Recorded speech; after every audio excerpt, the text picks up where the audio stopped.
Buenos días, querida comunidad del Liceo Franciscano.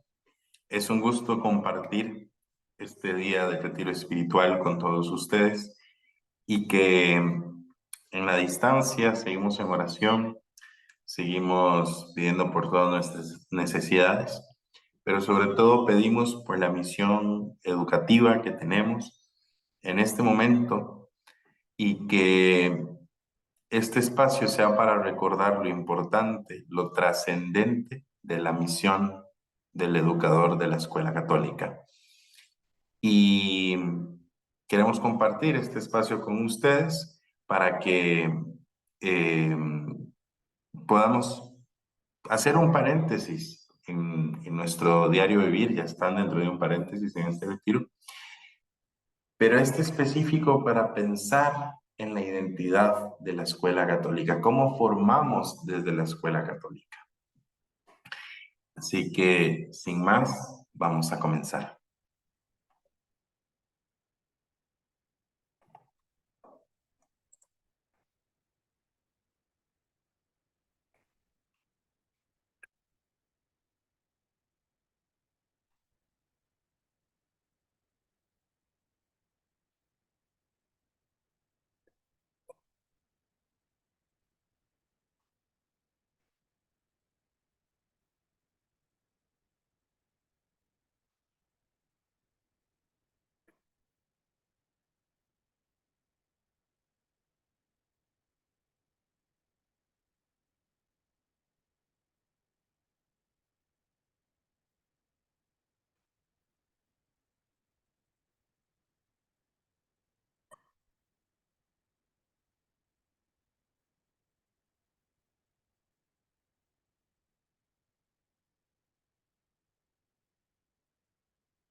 Pues bien, yo creo que el video nos presenta información bastante clave acerca de nuestra tarea y cómo, si bien la educación no es la totalidad de la respuesta a las necesidades del mundo, tiene o representa un espacio predilecto para nosotros construir el futuro que queremos, ¿no?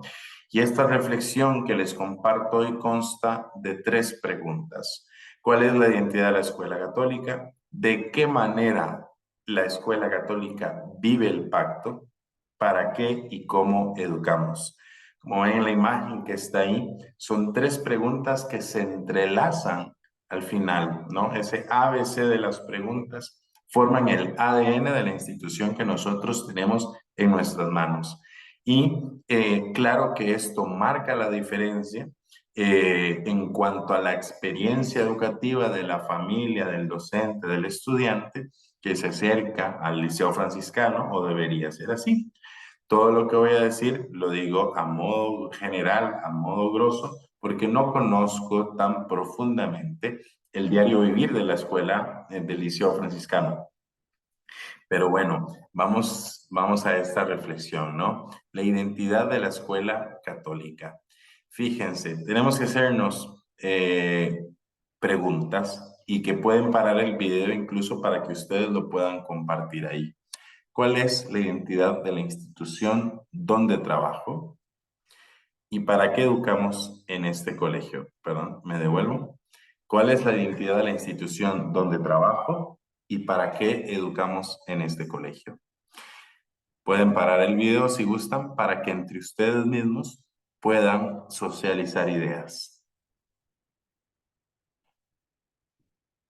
Bien, ya que la han socializado, me imagino que las respuestas habrán sido valores cristianos, valores franciscanos, como términos identitarios de la institución, ¿verdad? Aquí yo tengo un aporte que hacer y es preguntarnos cuál es la experiencia de los egresados, ¿verdad? ¿Cuál es la experiencia de las familias cuando se han educado bajo la identidad de esta institución? Y yo quiero hacer aquí un llamado general porque a nivel de iglesia católica, nosotros pensamos que podría estar ocurriendo un desdibujo, una desfocalización entre lo que pretende ser el anuncio del Evangelio y lo que hacemos para anunciar el Evangelio. ¿Sí? No son pocas las personas que ven una disociación entre el mensaje de Cristo y cómo vivimos los cristianos. Eso lo digo a modo de iglesia. Podría suceder también en nuestra institución. Podría suceder con los valores franciscanos. No sé, tiro preguntas al aire, como decimos en este lado. Y luego, ¿para qué educamos en este colegio? Es una respuesta trascendental que tenemos que hacerlo porque puede configurar un proyecto educativo en su generalidad. La escuela católica no puede ser una escuela que hace exactamente lo mismo que los demás y añade una misa de vez en cuando. Eso no es educación católica. Como tampoco lo es educación católica pensar que somos una fábrica de católicos, porque en nuestras comunidades pueden haber docentes, familias, alumnos que no profesan la fe católica o que no profesan ninguna fe. Entonces, no podemos hacer una exclusión de estas personas, ¿no? La escuela católica es como el Papa Francisco dice para la iglesia, que lo recordaba en la JMJ de Lisboa, en Portugal, y nos decía, estando ahí en el Parque Eduardo, en la iglesia caben todos. Y si en la iglesia caben todos, en nuestras escuelas también tienen que caber todos. Y ahí comienza a sondearse la diferencia, ¿no? Eh, Hemos pecado gravemente en la escuela católica, sí. No es el caso del liceo y de Nicaragua en general porque no es la realidad en la que vivo. Pero, por ejemplo, yo les puedo manifestar escuelas católicas que no aceptaban hijos de padres divorciados, por ejemplo. Y eso no es el que haya un lugar para todos. Entonces, no tenemos que tener miedo a la reconfiguración de nuestros proyectos educativos, porque en el caso de mi experiencia, que soy egresado de escuela católica, tengo compañeros ahorita de mi edad y tal, que ellos con el tema de la fe, con el tema del catolicismo, ni siquiera es que lo entienden, no les hemos dado un buen mensaje. En fin, son preguntas que dejo a la reflexión porque ¿está la escuela católica llamada a un proceso de conversión en el siglo XXI? Claro que lo está. Voy a dejar un trozo de una canción de un jesuita que se llama Cristóbal Fones y que puede englobar de manera muy buena, pero muy general, lo que hacemos en la escuela.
Bien, quiero que nos quedemos con esta parte y es: Jesús, enséñame tu modo de hacer sentir al otro más humano. Si yo resumiera una de las tareas principales del docente, yo creo que es ayudar al sueño de Dios para cada uno de sus estudiantes. Lo más sagrado que tenemos, y que es un concepto del pensamiento cristiano, es persona, ¿no? No es un sinónimo de individuo ni de ser humano. Persona tiene toda una definición filosófica puntual en la que se reconoce una dignidad inherente, por ejemplo, en la que se considera al ser humano como un ser que tiene vínculos, relaciones con el otro. Y tercero, es una persona, es un ser que tiene una capacidad de comprometerse. Dignidad inherente, vínculos o relaciones y compromiso con algo o con alguien. Y eso es una persona, no es poco. Nosotros cuando decimos enséñame a hacer sentir al otro más humano, es que le estamos haciendo relucir quién es. Entonces, cuando yo como profesor le permito al estudiante eh, conocerse, abrirse, irse planificando un poco su existencia, yo estoy ayudando a Dios en ese sueño. Y la docencia de mi materia permite a ese estudiante otro elemento muy positivo y que es súper necesario para su desarrollo, que es conocer la realidad en la que está inserto y a través de esa realidad comenzar a dar un sentido. No es un tema menor que a través de mi materia, estudios sociales, historia, matemática, biología, artes, computación, yo acerque al estudiante a la realidad que le circunscribe, porque esa es la realidad donde se relaciona y esa es la realidad donde se compromete. Y entonces no doy una materia desconectada de nada, sino que colaboro con la construcción de esa identidad personal. En fin, hay otras ideas eh, tiradas. Eh, Luego está el Pacto Educativo Global, que insistimos es una herramienta que el Papa Francisco junto con la UNESCO ha dejado no solo a la escuela católica, sino a cualquier institución educativa, formal o informal, de cualquier nivel. Pero nosotros estamos permeados por un maestro que se llama Jesús de Nazaret y que nos permite ver esto con los ojos de Jesús de Nazaret. ¿Sí? Yo no sé si todos ustedes son creyentes o no en Jesús de Nazaret, pero para nosotros es el modelo de maestro.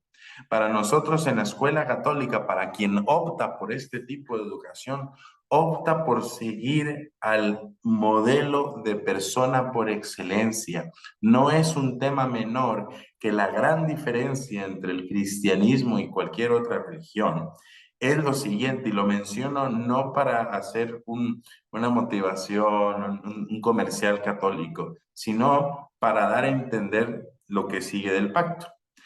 El cristianismo tiene la radical diferencia que su Dios se hizo carne, se hizo uno de nosotros. Y ese Dios trinitario, Padre, Hijo y Espíritu Santo, es habitado por la segunda persona, por el Hijo, que es carne como la nuestra. Y esto nos debe mover y en esto ustedes tienen una ventaja, ¿no? Algunos padres de la iglesia decían que la encarnación es sí o sí un plan divino para el rescate al ser humano. A posteriores la cruz como consecuencia. Pero lo trascendental que hemos olvidado, pero San Francisco de Asís no olvidó y ustedes creo que están celebrando los 800 años del Grequio, que San Francisco tenía esta sensibilidad espiritual por el misterio de la encarnación. Cristo es uno de nosotros y Él conoce y Él ama la carne y Él ama el mundo y Él ama a la persona y es uno de nosotros. Y eso es una radical diferencia porque el maestro de Galilea eh, tiene un mensaje. Y si el maestro de Galilea no fue impositivo, sino que invita al otro a acercarse, Entonces nosotros tenemos que hacerlo igual, ¿no? Este Dios que busca, que está agradecido por la existencia de cada uno de nosotros, eso es importante tenerlo en cuenta. Dios es un Dios agradecido y dice, gracias porque estás aquí. Vemos en esta mirada del Pacto Educativo Global entonces la mirada de Cristo. Cuando yo digo que pongo en el centro de todo proceso educativo a la persona, tengo que ver al Cristo que pone al centro a la persona, como el famoso la famosa parábola del samaritano. Nuestras escuelas tienen que tener una espiritualidad samaritana, si no, ¿de qué vamos? Y ese samaritano que es alguien y que es atendido por la persona que menos pensamos que le fuera a atender. Y hago el comercial, esto también sucede en nuestras iglesias, que muchas veces pensamos que el hecho de estar todos los domingos presentes nos hace buenos cristianos, buenas personas. Y perdónenme, voy a hacer un comentario bastante escandaloso, pero es verdad.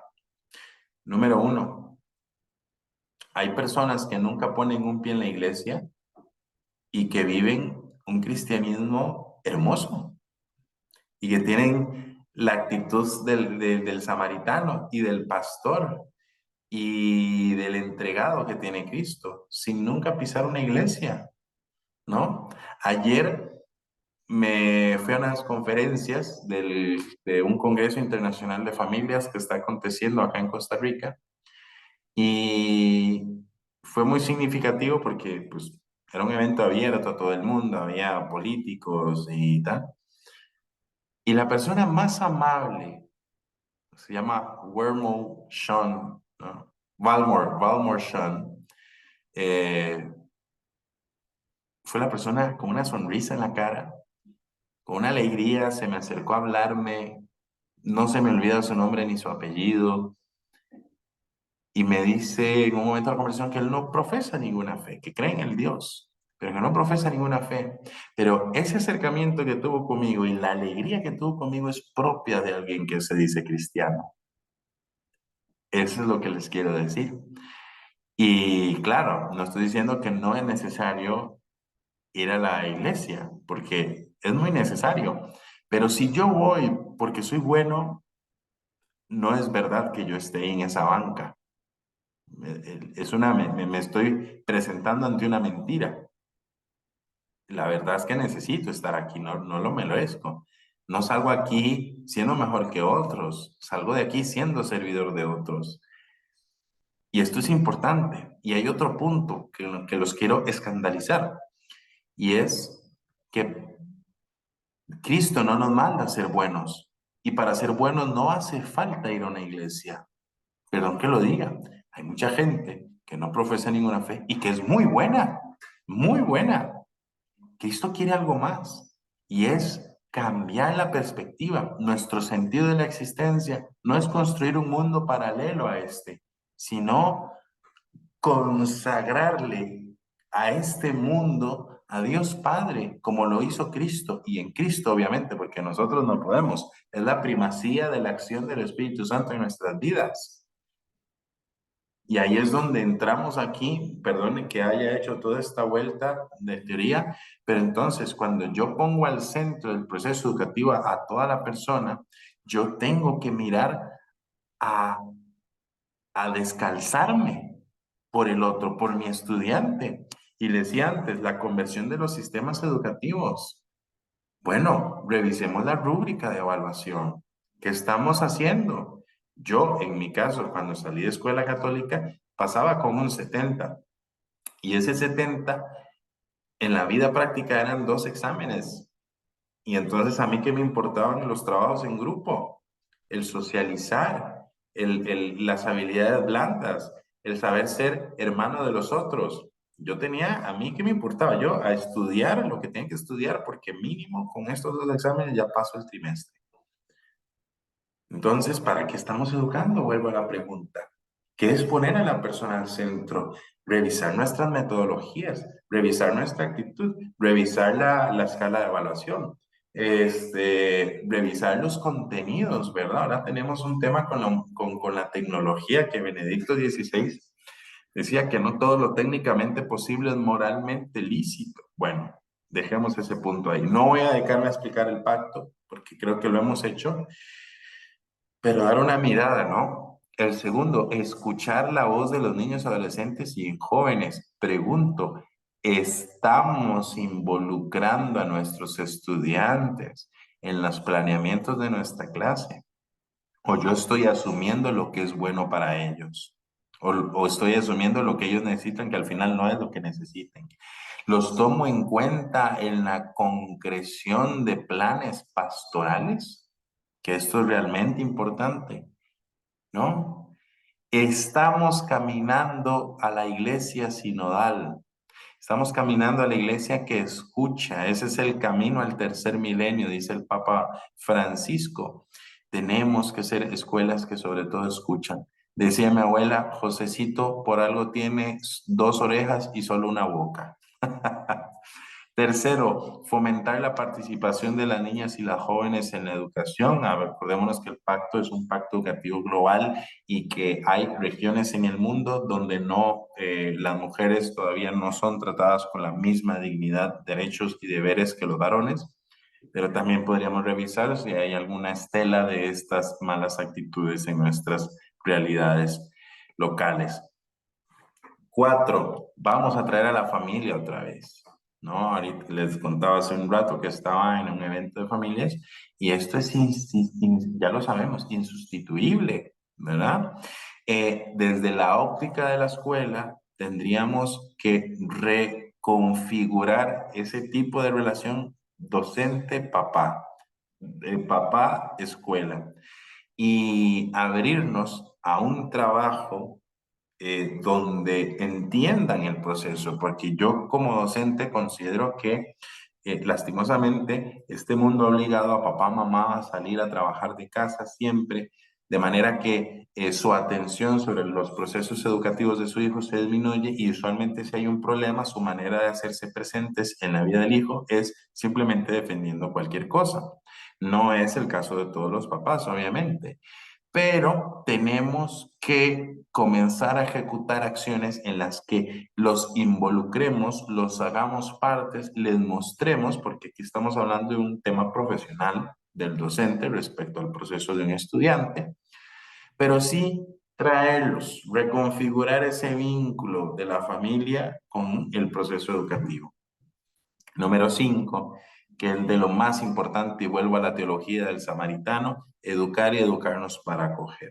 Si este no es un perfil de salida de un estudiante de escuela católica, estamos en graves problemas. Educar y educarnos para acoger. Eh, nosotros, ustedes, perdón, tienen una gran herencia carismática con el franciscanismo, ¿verdad? Y inclusive esta forma de pastorear de Francisco es hermosa y es muy adelantada a su tiempo. Yo creo que vuelve a ser necesaria hoy día, pero pensemos en si las formas, los vocabularios, el léxico que utilizamos en nuestra escuela conecta con el estudiante de hoy. Muchas veces en pastoral y así empezamos a utilizar frases, formas o métodos que ya no tienen ecos en el corazón de nuestros jóvenes y tendríamos que escuchar sus necesidades y acoger esas necesidades también, ¿verdad? Yo creo que es una forma muy bonita de ser pastor, aunque el término quizás, como les digo, ya no resuena, ¿no? Lo pastoral. eh, hay que ser muy francos con nosotros, aunque nos duela un poquito y nos muevan un poco las, el piso de lo que hacemos y que incluso el orgullo se pueda ver tensado. No pasa nada. Eh, la crisis es buena porque nos pone a pensar en el ahora y en el qué hacer. 6, comprometernos a estudiar nuevas formas de economía, política y progreso. Yo creo que esto es importante en el sentido de que el progreso no es la medida de todas las cosas, ¿verdad? No es el dinero la medida de todas las cosas. sino que tenemos que repensar modelos de vida distintos en los que la persona sea el centro y no el mercado y la producción, que esto es un tema general. Y por último, tener una casa donde vivir, cuidada, amada, pero sobre todo como una herencia que recibí yo y que tengo que heredar a otros. El problema de esto es creerme dueño total y absoluto. En fin, vamos hacia la última pregunta y es ¿para qué educamos? ¿Verdad? Entonces, decíamos, el sueño de Dios, que es en esta parte que están viendo acá, vamos a ver si yo puedo tener aquí esto, ¿verdad? Para acompañar, ¿verdad? Acompañar al estudiante, eso es importante, acompañar al estudiante. Y modelar su propio tipo de persona. Él es bueno en sí mismo, ella es buena en sí misma, ¿verdad? Y va descubriéndose, eso es importante. Y modelamos para un determinado tipo de sociedad. Ahora, hay un elemento que hay que ver, que son las flechas que ustedes están viendo aquí. ¿Qué sería? ¿Verdad? ¿Qué sería? Primero, la antropología cristiana. La antropología cristiana es muy distinta, ¿verdad?, a otras. Nosotros tenemos una forma de ver las cosas completamente distintas. Vamos a ver. Eh, Nosotros la antropología cristiana la consideramos persona, que fue el concepto que di antes, y en esa persona veíamos capacidad de relacionarse, capacidad de comprometerse y una dignidad inherente. Y nosotros vemos que tenemos que acompañar en el desarrollo de su ética, de su cuerpo, de su psique, de sus habilidades lúdicas, de su pensamiento crítico, de sus habilidades blandas. Es decir, ese tipo de persona debería ser el de la antropología cristiana, ¿verdad? Y cada uno en su particularidad. Y lo segundo es que la fuerza de la educación en católica es colaborar con Cristo en que el reino de Dios ya está aquí. ¿Cuál es el tipo de persona? La antropología cristiana o Cristo, que en cada uno de mis hermanos y hermanas estudiantes está Cristo. ¿Cuál es ese tipo de sociedad? El reino de Dios que ya está aquí. Eso es lo importante. El reino de Dios ya está aquí. Y en la medida que hay un abrazo que es auténtico, en la medida que hay un profesor que se desgasta por sus estudiantes, porque no solo el profesor tiene que descentrarse, el regalo de la vida, la construcción del proyecto personal, nace cuando me quito del centro y me pongo al servicio de los demás. Y ese es el reino de Dios. Ese es cuidar la casa común. De nada sirve que pongamos planes de reciclaje si la persona no se conciencia a sí misma. Porque nosotros no podemos hacer consciente a nadie, es un acto personal. Pero concienciar a los demás de que cuidar la casa común tiene que ver con que heredo la tierra, con que la comparto con los demás. Es decir, no va a haber clasificación suficiente si no cambio mi modelo de consumo. La fraternidad, el reino de Dios ya está aquí. Ahora, esto nos puede quedar grande y está bien porque es así, porque estamos hablando del proyecto de Dios en nuestra escuela, pero confiar en la primacía del Espíritu Santo que lo transfigura todo y pedir al Señor que nos vaya transfigurando. Acordémonos de las misiones que teníamos que configurarnos como docentes. La misión de Jesús, la misión de la iglesia, la misión del Liceo Franciscano, los licú, y se hace uno.